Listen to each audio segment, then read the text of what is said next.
नमस्कार, मैं हूं संजय शर्मा। आप देख रहे हैं 4PM न्यूज नेटवर्क।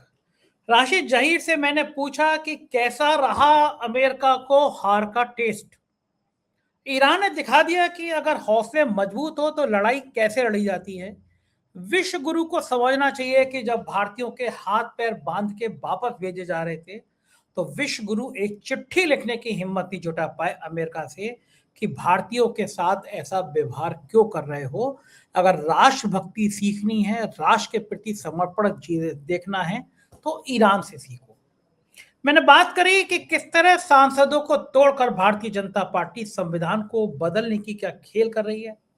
रोचक बातचीत है, राशिद जहीर से सुनेंगे तो आपको मजा आएगा। चैनल को सब्सक्राइब कर लीजिएगा, नीचे ज्वाइन बटन है, थोड़ी सी मदद करिएगा, 200-250 रुपए हमारे नाम पे खर्च कीजिएगा। चलते हैं राशिद जहीर के पास। राशिद भाई, प्रधानमंत्री जी बहुत बढ़िया वाली चिकन बिरयानी और मूंग की दाल का हलवा बना के बैठे होंगे, लेकिन टीएमसी के बागी सांसदों ने एक अनजान सी पार्टी को चुन लिया जिसके बारे में लोग नाम तक नहीं जानते थे।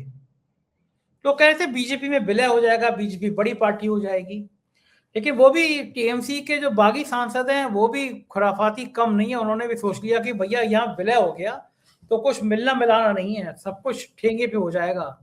क्योंकि जब बहू घर पे आ जाती है तो चलती फिर सास की है, जब तक शादी नहीं होती तब तक बहू की वैल्यू रहती है।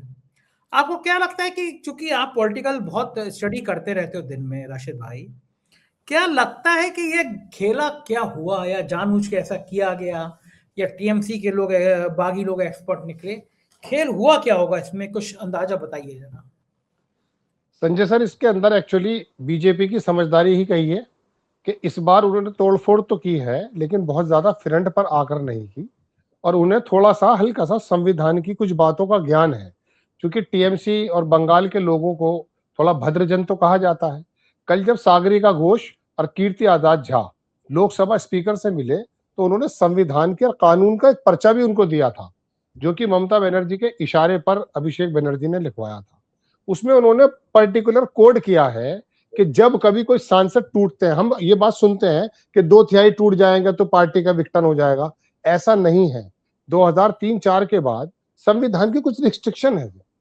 तो हालांकि इनकी फजीहत हो चुकी थी महाराष्ट्र के बारे में, तो इस बारे में वो टीएमसी के सिर्फ सांसद हैं, उन्हें एक अननोन सी पार्टी के अंदर विलय करा करके उसे बता करके ये दिखाना चाहते हैं कि देखिए ये तो दूसरी जगह विलय हुआ है, हम लोगों के अंदर नहीं आए हैं।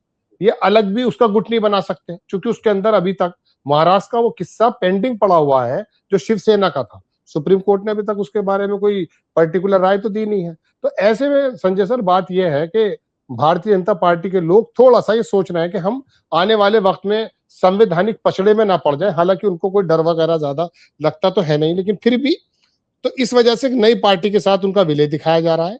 और वो फिर पार्टी जो है 363 का उनका टारगेट है। मैं आपको फिर बता देता हूं, कल ही एक एनबीटी ने छापा है कि भारतीय जनता पार्टी के एक बड़े नेता ने यह कहा है कि जिस दिन भी हमारे पास 363 यानी कि 362 के बाद एक सांसद और हो जाता है, उसी वक्त हम परिसीमन कर देंगे, परिसीमन का बिल लेकर आ जाएंगे ताकि उत्तर प्रदेश सहित हिंदी बेल्ट सहित इनकी सीटें बढ़ जाएं। एनबीटी ने 3 दिन पहले पूरी की पूरी रिपोर्ट छापी है कि इनके 170 सीटें जो प्रधानमंत्री को प्रपोजल दिया गया है कि पूरे देश में करने की जरूरत नहीं है, आपको सिर्फ वो सीटें पकड़नी जो 170 सीटें हैं। उसमें उत्तर प्रदेश की हैं, राजस्थान की हैं, उत्तराखंड की हैं, यहाँ की सीटें उन्हें किसी सीट में से तो 2 जगह करनी है, कोई सीट 3 जगह करनी है, यानी कि 3 सीटें बनानी है और 2 बनानी है। ऐसे में संजय सर बात यह है कि इन लोगों को वो अपने बिल पास कर रहे हैं और बहुत जल्दी है। शीतकालीन सत्र का भी इंतजार नहीं कर रहे हैं। इनका मकसद यह है कि मानसून सत्र में हो जाए। अब उसमें टीएमसी के सांसद आ गए, टीएमसी के सांसद मिलके इनके पास आंकड़ा होता 313 का। उसके बाद इनकी नजर गई उद्धव ठाकरे में। आपको मैं बता दूं, शायद महाराष्ट्र की स्थिति को आप मुझसे ज्यादा जानते हैं कि महाराष्ट्र में कल शिवसेना की मीटिंग बुलाई गई थी। 9 सांसद उनके हैं बेचारे बचे हुए, उसमें 4 पहुंचे हैं, उनके यहाँ होश उड़े हुए हैं। एनसीपी जो है मर्जर की स्थिति में है। शरद पवार का पुराना बयान पूरा देश जानता है, उन्होंने 2024 के बाद ही कह दिया था कि इसका विलय हो जाए। तो 8 सांसद वो हैं, और उसके बाद फिर वो जो है ना दूसरी तरफ आने वाले हैं। तो इनको किसी भी सूरत में 363 करके अपने वो परिसीमन bill, one nation one election और बहुत सारे काम इनके ऐसे हैं जब इनके पास कोई अपोज करने वाला होगा नहीं। कीर्ति झा वो बड़ी शानदार बात कह रहे थे अभी हफ्ते 10 दिन पहले, कहीं मैं सुन रहा था उनको। मैं रशिया रहा हूं संजय भाई, तो वहां एक्चुअली हकीकतन बात यह है कि रशिया के अंदर जो एक चुनाव की प्रणाली है वो पुतिन के इर्द गिर्द घूमती है। सन 87 में ये केजीबी का मेंबर था पुतिन, और उसके बाद से फिर आकर के ये यहां पर बैठा है रशिया में। जब दीवार बर्लिन की गिरी है तो वहां उसका सर्वे सर्वा दरअसल पुतिन था। तो पुतिन ने वहां का कुछ मॉडल ऐसा बना दिया कि सारी संस्थाएं अपने हाथ में है, सारे सोर्सेज अपने हाथ में है। और ऐसे ही कुछ कीर्ति जो चीफ मिनिस्टर के बेटे भी हैं, यशवर्धन उनके बड़े भाई अच्छे अधिकारी रहे, उन्होंने कहा ये रशियन मॉडल चल रहा है। तो ये भारत को कुछ इस तरह से ले आया जा रहा है कि कोई विपक्ष का बंदा भी सवाल ना कर पाए, कोई सड़क पर पे भी ना आए, और सारे हमारे पास सोर्सेज रिसोर्सेज संस्थाएं सब हमारे साथ हो जाए। तो ये टीएमसी की शुरुआत होकर के ये एनसीपी और उद्धव ठाकरे और उसके बाद उत्तर प्रदेश और लखनऊ जहां से आप आते हैं वो अखिलेश यादव के गढ़ के अंदर उनकी सेंध मारी करने का विचार है, ऐसा ये बुद्धिजीवी लोग कह रहे हैं। और बल्कि भारतीय जनता पार्टी का नेता भी कह रहा है। इन सारी बातों के डॉट्स मिला करके हम अपनी ये बात रख रहे हैं, हमारे पेट की कोई उपज नहीं है इसमें। जी राशिद भाई, गंभीर बात यह है कि जब इस तरह की बातें सामने आएंगी, भारतीय जनता पार्टी विस्तार करना चाहेगी परिसीमन के बहाने से, तो क्या करेंगे नायडू, क्या करेंगे बाकी पार्टियां जिनको डर है कि परिसीमन के बाद भाजपा अपना मोर्चा इतना मजबूत कर लेगी कि फिर उनका भविष्य खतरे में आ जाएगा। और फिर कांग्रेस या इंडिया गठबंधन के पास विकल्प क्या है, वो कैसे रोक सकते हैं इस प्रचंड आंधी को? कोई तरकीब, कोई प्लानिंग, क्या लगता है आपको? वैसे तो कांग्रेस को मशवरा देने वाले हजारों यूट्यूबर्स मौजूद हैं, लेकिन वो हुआ यूं है कि राहुल गांधी के इर्द गिर्द जो एक बहुत चारों तरफ एक वो है, वो उनकी बातें वहां जाने नहीं देते। लेकिन फिर भी जाहिर सी बात है, लोग देश के बारे में सोचते हैं, और जब देश के बारे में सोचते हैं तो पार्टियों के माध्यम से सोचेंगे कि भाई ये लोग बेहतर है। खैर, तो पहली तो मैं आपकी उस बात का जवाब देना चाह रहा था संजय सर, जो आपने कहा कि नायडू क्या करेंगे और ये स्टालिन क्या करेंगे, क्योंकि ये सब लोग इकट्ठे होकर एक बार दिल्ली में आ चुके हैं। 4PM ने अपनी खबर भी बनाई थी 1 साल पहले, मैंने उसको किया था कि ये जो तमाम दक्षिण जो प्रांत है ये इकट्ठे हुए थे संजय सर, और दिल्ली में आकर इन्होंने ये कहा था कि भाई हम जो है राजस्व जो है वो देश में सबसे ज्यादा हम देती है, यानी कि हमारी बेल्ट। अगर आप मध्य प्रदेश को आधे के अंदर जब आएंगे तो विंध्याचल ऊपर आ जाता है, विंध्याचल के बाद ये दक्षिण का एरिया शुरू हो जाता है। उसका उनका कहना यह था कि हम 1 रुपया देते हैं, 48 पैसे हमें मिलते हैं। बिहार 1 रुपया देता है, 7 रुपए लेता है। तो लिहाजा हमारा सारा राजस्व जो है वो हिंदी पट्टी पर जा रहा है, और हमने पॉपुलेशन भी कंट्रोल की है। तो हमारा कौन सा कसूर है कि बिहार में तो आप सीटें बढ़ा देंगे, उत्तर प्रदेश के तो 80 120 कर देंगे आप, 40 सीटें, और हम जो है पॉपुलेशन के एतबार से हमने कंट्रोल किया है, देश का राजस्व बढ़ा है, हमारा कसूर क्या है? तो ये सारी प्रांत, उसमें चंद्रबाबू नायडू भी थे, ये हट जा नहीं सकते बाहर। तो ये स्टालिन और ये सारे, उस जमाने में तो ये कांग्रेस की सरकार नहीं थी उसमें, केरल में ये सब लोग इकट्ठे होकर आए थे। हालांकि मैंने उसमें ये कहा था कि भाई ये परिवार है पूरा देश, इसमें यह सवाल नहीं होना चाहिए कि भाई हमारा एक विकलांग भाई है उस पर ज्यादा पैसे खर्च हो रहे हैं। अगर बिहार उत्तर प्रदेश में कोई कमजोर है, वहां पर ज्यादा पैसा लग रहा तो कोई बात नहीं है। लेकिन उनकी एक बात तो बिल्कुल ठीक है भाई कि हमने तो पॉपुलेशन कम कर ली, हमारी तो सीटें बढ़ेंगी नहीं, लेकिन आप यहाँ सीटें बढ़ाएंगे, यात्राएं निकालेंगे, हिंदू मुस्लिम का जो है तड़का लगाएंगे, यहां पर आप जीत लेंगे, आपको जरूरत ही नहीं पड़ेगी तमिलनाडु की, आपको जरूरत ही नहीं। तो ऐसी सूरत में ये अभी फिलहाल 363 करने के लिए स्टालिन को अपने पक्ष में कर रहे हैं। और चंद्रबाबू नायडू की जहां तक मैं आपको बात बता दूं कि उनका सिर्फ एक ही फोकस है इस समय, अपनी राजधानी। वो आदमी दूसरे मिजाज का है और वो अभी इनसे कुछ उहापोह करेगा नहीं। लेकिन जब ये पूरे दक्षिण का मसला आएगा तो संजय सर, बहुत, मैं नहीं कह रहा हूं इस बात को, बहुत सारे बुद्धिजीवी कह चुके हैं कि देश के अंदर जो विघटन की बात आती है ना कभी कभी, कि बंगाल और मणिपुर को अलग कर दिया जा रहा है, उसको अलग कर दिया जा रहा है, ये वही बीज डालने की कोशिश कर रहे हैं कि उस समय अगर दक्षिण के लोग, उनका पहनावा अलग, उनकी जबानें अलग, उनकी सोच विचार अलग, उनकी पूरी संस्कृति अलग, ऐसे में वो अपने आप को अलग समझते हैं। तो ये इसी वजह से राहुल गांधी और तमाम लोग ये कहते हैं कि भाई देश के अंदर ये विघटन का जो ख्याल आता है कि भाई हमें अलग कर दिया जा रहा है, ये नहीं होना चाहिए। तो ऐसे में मुझे लगता है कि ये पूरा का पूरा दक्षिण जो बेल्ट है ये पूरा खड़ा हो जाएगा और देश के लिए बड़ी दिक्कत है। अब ऐसे में बचे कैसे? क्योंकि इन लोगों ने डलहौजी वाली नीति करके विघटन कर दिया है पार्टियों में।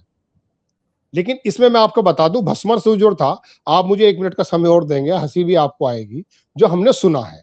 भस्मासुर जो है शंकर जी की बहुत खिदमत करता था। तो शंकर जी ने जब उससे कहा कि भाई मेरी खिदमत बहुत की, कोई वरदान मांग ले, तो उसने एक ऐसा वरदान मांगा संजय सर, जैसा हम सुनते हैं अपने बड़ों से, मैंने कोई किताबी इसका वो नहीं दे रहा हूं कि भाई मैं जिसके हाथ पे भी सर पे हाथ रख दूंगा वो भस्म हो जाएगा। तो ऐसे में उसने कहा, उसको वरदान दे दिया शंकर जी ने। अब जब शंकर जी ने उसको वरदान दे दिया तो उन्होंने कहा भाई मैं जो हूं बेसिकली पार्वती माँ से शादी करना चाहता हूं। अब ये एक नया मामला खड़ा हो गया। वो अब शंकर जी से बोले कि तेरे सिर पे हाथ रखूंगा मैं। अब वो तो वरदान दे चुके थे, और वो शंकर जी के सर पे हाथ रखने के मूड में था। शंकर जी ने पार्वती माँ से कहा कि ये तो बड़ा बदमाश आदमी निकला, इसको वरदान क्या दिया, इसने तो काम ही गलत कर दिया है।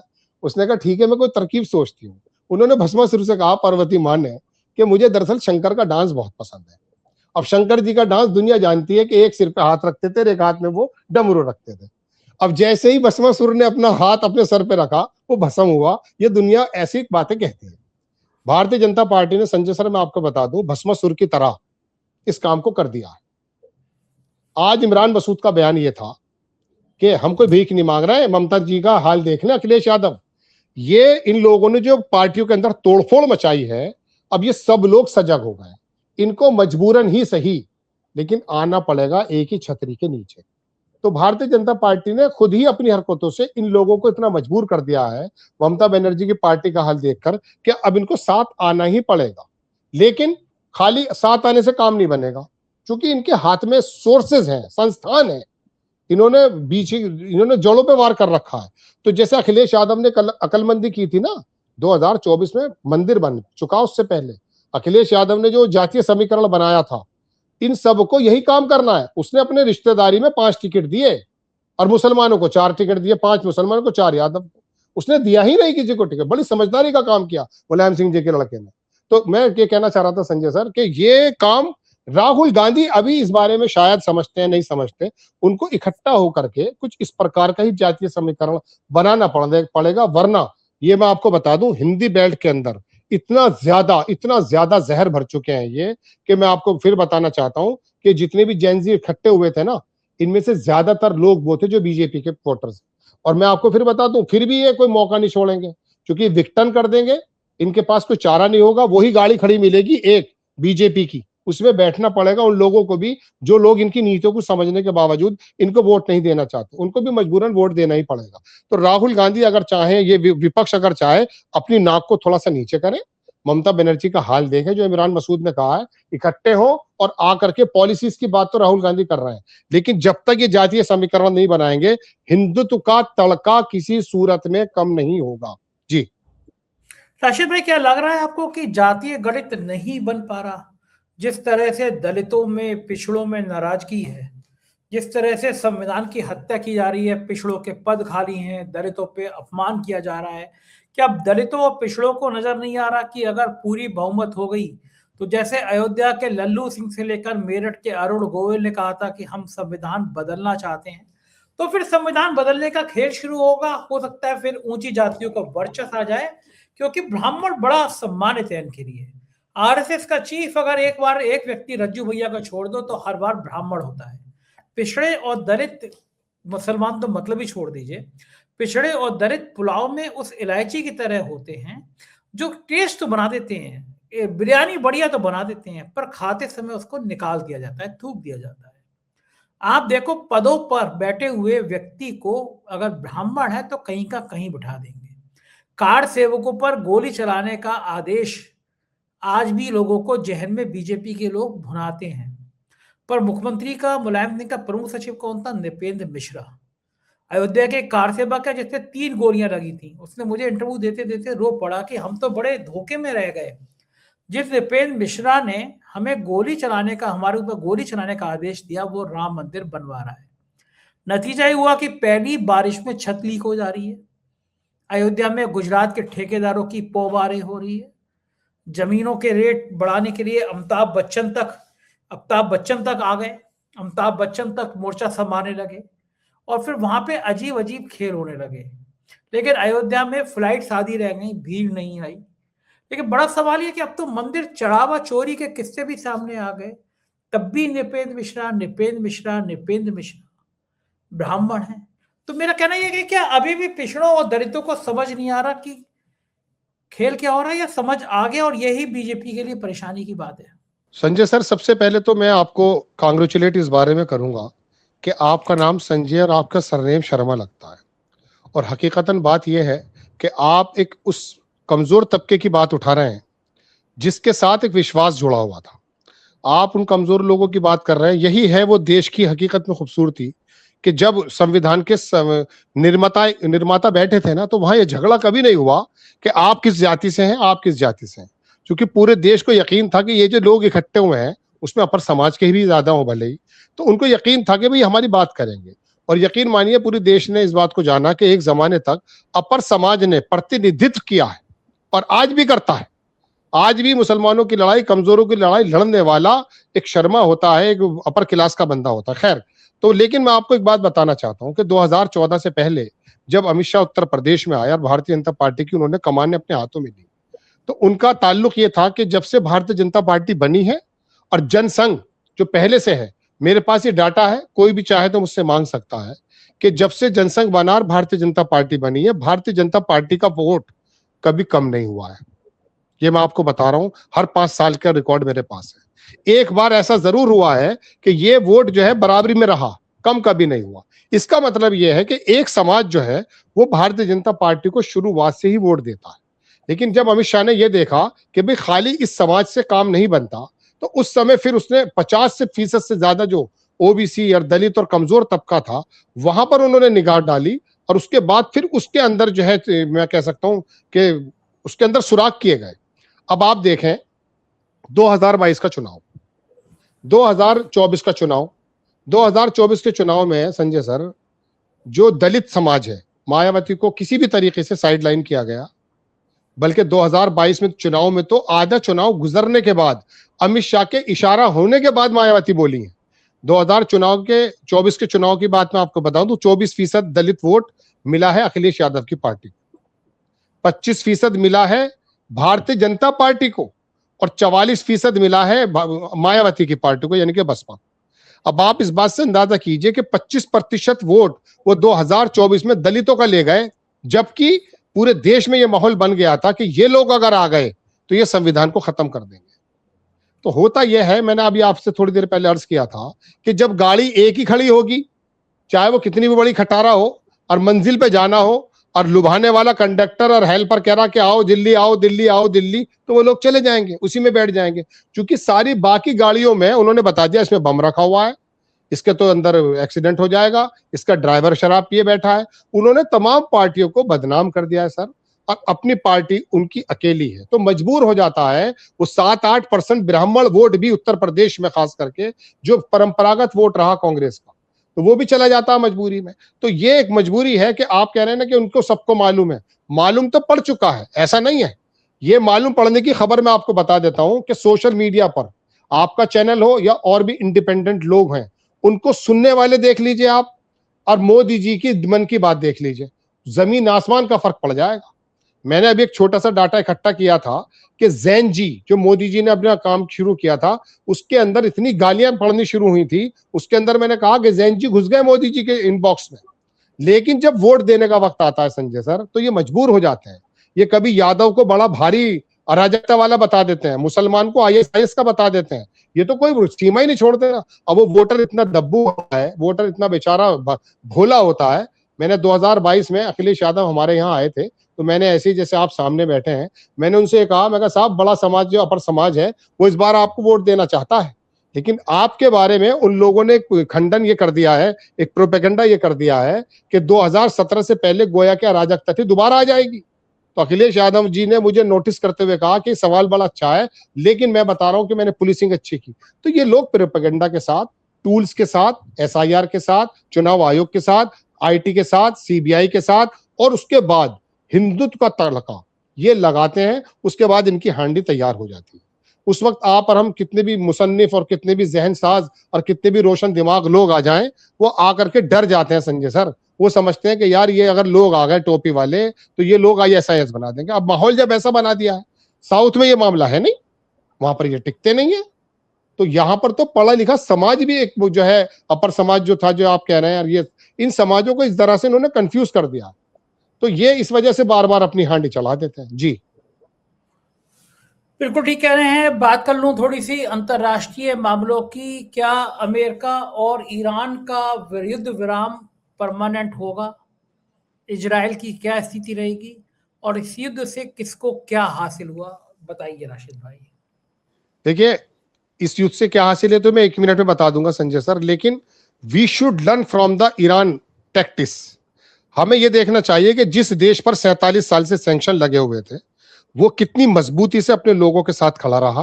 और दुनिया की सुपर पावर, मैं आपको सच बता रहा हूं, 14 पॉइंट जो उनके निकल कर आए उसके अंदर 99% ईरान का फायदा है। ईरान के जब सैंक्शन हट जाएंगे, ईरान का तेल इस दुनिया में इराक के बाद सबसे शानदार है, सबसे हल्का तेल है। ये वेनेजुएला का जो तेल लेने की हम बात कर रहे हैं, ये संजय सर ऐसा है जैसे तारकोल। इसकी रिफाइनरी जो जामनगर में अंबानी जी ने लगा रखी है वो कर रही है उसको, उसमें कोई दो राय नहीं, कर भी लेगी, लेकिन ट्रांसपोर्टेशन के एतबार से, खर्चे के एतबार से इतना महंगा हमको पड़ने वाला है। तो ईरान ने मनवा ली है, तो हमें भी ये काम करना चाहिए। अब आ जाती है बात ईरान की, तो ईरान के इस संधि में दरअसल ट्रंप को ये मालूम पड़ चुका है कि ईरान किसी सूरत में बाज नहीं आएगा और वो उसकी टैक्टिक्स लड़ने की कुछ और है। और मैं आपको एक बात बता दूं, चीन उसे कभी हरने नहीं देगा, किसी सूरत में नहीं हरने देगा। चीन पीछे आकर के सारा काम कर रहा है, जैसे वो सिंदूर में पाकिस्तान के पीछे खड़ा था, ऐसे वो ईरान के साथ खड़ा है। तो अब आकर के ये वाकई जिनेवा में सिग्नेचर हो जाएंगे, क्योंकि बैरूत के अंदर हमला करके और बाकी तमाम जगह करके नेतन्याहू ने ये तो जाहिर किया है कि मैं पीछे नहीं हटूंगा। उसका आज भी बयान आया उसके मिनिस्टर कैन का कि हम लेबनान से फौजें नहीं आएंगे, जबकि ट्रंप के अपने सोशल प्लेटफॉर्म पर लिखा है कि पूरे रीजन में लड़ाई बंद हो जाएगी इंक्लूडिंग लेबनान। तो उनकी अलग बात है, वो खैर अपनी जो है, जैसा कि गाजा में अब तक नहीं हो पाया है कोई सीज फायर होने के बावजूद भी ऐसी छोटी मोटी झड़पें चलती रहेंगी। लेकिन अमेरिका को यह पता चल गया कि इस लड़ाई के अंदर उसका बहुत बड़ा नुकसान हो चुका है। 2 बिलियन पर डे उनके खर्च हो रहे हैं, जो हिसाब वो दे रहे हैं वो बेईमानी का है, उसके अंदर बहुत ज्यादा अंग्रेजी अखबारों ने छाप कर रख दिया है। तो अब ईरान तो ये समझ लीजिए उनकी जीत है। हालांकि कल भी उसने जो है बैरूत पे हमला करके सोचा कि खत्म हो जाएगा, वर्चुअल सिग्नेचर होने भी जा रहे थे, लेकिन अब फिजिकली सिग्नेचर होंगे। और मैं आपको खबर दे दूं कि संभवतः उसके अंदर ट्रंप भी जा सकते हैं जिनेवा में 19 तारीख, जिस दिन फ्राइडे है।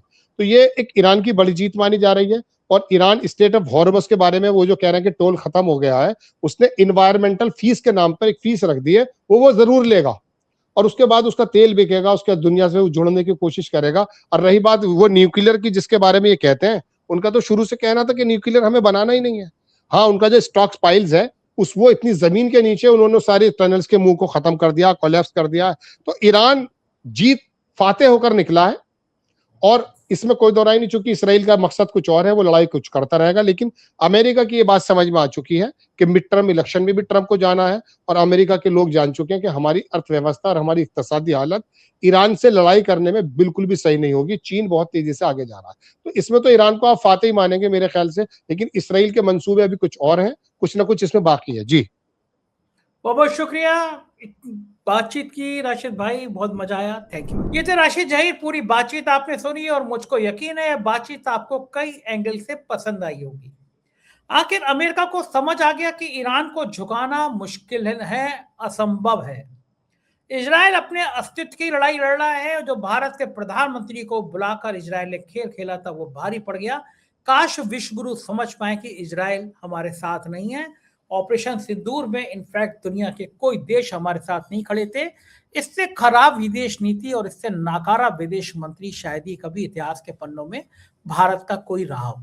आप क्या सोचते हैं मुझे कमेंट करके जरूर बताइएगा। मुझे आपकी राय का इंतजार रहेगा।